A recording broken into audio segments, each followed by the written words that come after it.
Mr. Fife, is that how you say your name? Yes, sir.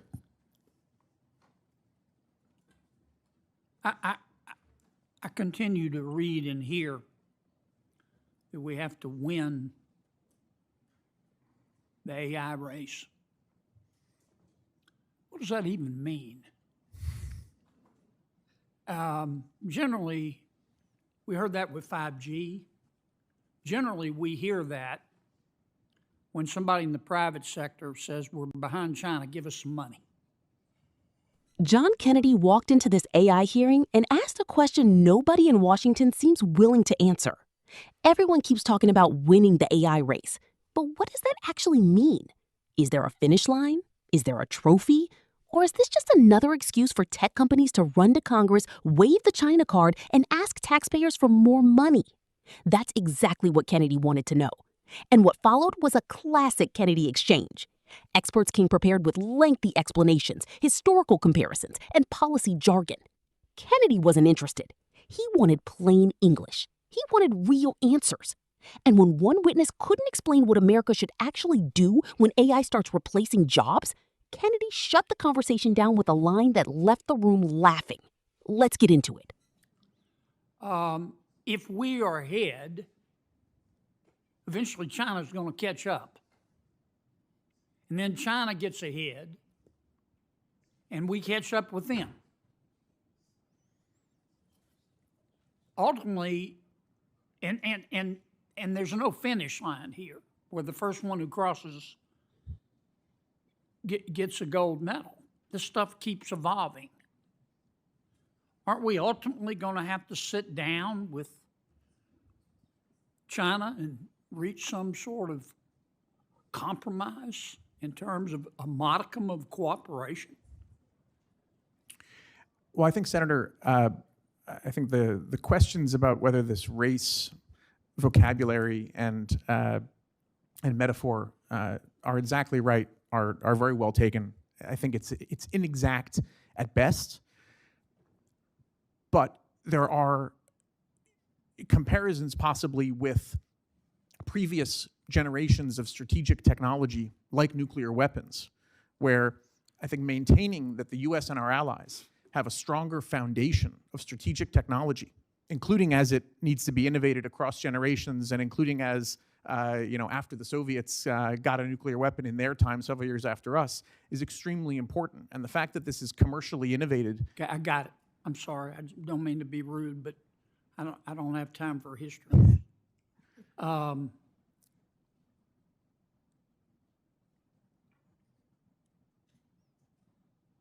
Dr. Winston, I want to make sure you're heard here. Well, before I come to you, let me ask Mr. Reinhardt. Do you think we ought to have state-owned AI companies?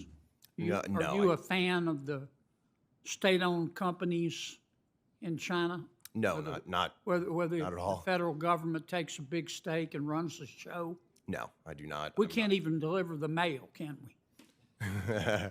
Especially in my neighborhood, yeah, it's really bad. And the stuff has an address right on the front, doesn't it? Yeah, I think that we can be smart about how we do grant programs. I mean, there's ways that we can be smart about the grant programs. Well, just the various, we've had, as we talked about, some of the CHIPS Act, parts of the CHIPS Act program are still out. I understand there are alternatives to grants. They're called loans. Of course, yes. Okay. Yeah. I'm just saying that I think there's lots of parts of the federal government that we can think about being smart about our investments in AI, and that doesn't necessarily require any sort of ownership. Well, look, I think the people developing AI, this is true worldwide, but it's certainly true in the United States. These are brilliant people.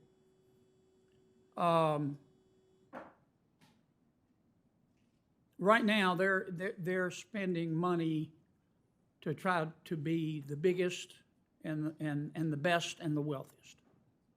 And I don't mean disrespect when I say this. I'm proud of them as American entrepreneurs, but I trust them like I trust a rest stop bathroom. I remember when one of the leaders in another hearing about a year ago, I asked him, I said, man, you must make a lot of money. And he said, oh, no, I do this for the goodness of the people. I only get my health insurance paid. Wrong. So, Dr. West, you make a good point, but I guess my question is, what do you expect us to do? It's here. And people are going to lose their jobs. I hate to see that. I might lose mine. But what are we supposed to do about that? I think it's a great question because there's this sort of generalized environment that this is inevitable and we all have to just kind of deal with the consequences. Yes, ma'am, I understand the problem. I admire the problem. I'm looking for a solution. Tell me what you think we ought to do when somebody loses their job as a result of AI. In the next 10 seconds or so. Oh, wow. I think we need strong accountability measures that restrain the actions of this industry that are sort of experimenting in the wild with the release of these Dr. West, tools. that tells me nothing. I'm sorry. Senator John Kennedy began with a question that sounds simple but cuts right to the heart of America's AI debate. What does it mean to win the AI race? For months, Americans have been hearing politicians, executives, and industry leaders repeat the same phrase. We have to beat China. We have to win the AI race. We have to stay ahead. But Kennedy wanted specifics, because unlike a sporting event, AI doesn't have a finish line. There's no gold medal waiting for whoever gets there first. Technology keeps evolving. The competition never ends. And Kennedy pointed out something many Americans have probably wondered themselves. Every few years, there's a new race. First, it was manufacturing. Then it was 5G. Now it's AI. And every time someone eventually shows up saying America is falling behind and Congress needs to spend more money. That's why Kennedy pushed back. Not because he opposes innovation, but because he wanted someone to explain exactly what victory looks like. One witness argued that AI is similar to previous strategic technologies like nuclear weapons. The idea was that America needs to maintain technological superiority because advanced technologies often shape national security and global influence. But Kennedy wasn't looking for a history lesson. He cut the answer off and moved on. Because from his perspective, the average American isn't worried about abstract geopolitical theories. They're worried about practical consequences. Then the discussion shifted toward government involvement. Kennedy asked whether America should have state-owned AI companies. The answer was an immediate no, and Kennedy clearly agreed. In fact, he delivered one of the funniest lines of the hearing. Referring to government-run operations, Kennedy joked that the federal government can barely deliver the mail.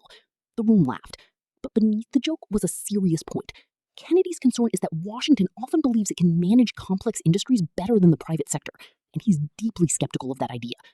The witness argued there are smarter ways government can support innovation, through grants, loans, and targeted investments, but Kennedy remained cautious.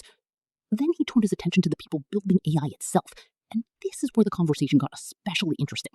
Kennedy acknowledged that many of America's AI developers are incredibly talented, brilliant entrepreneurs, innovators, people pushing technology forward. But he also made clear that he doesn't blindly trust them. Using one of his trademark one-liners, Kennedy joked that he trusts tech executives about as much as he trusts a rest stop bathroom. The room laughed again, but the message was unmistakable. These companies may be creating extraordinary technology, but they also have enormous financial incentives, and Kennedy wanted everyone to remember that. Then came the biggest question of the hearing, the question millions of Americans are already asking. What happens when AI starts taking jobs? Because unlike some of the more theoretical discussions happening in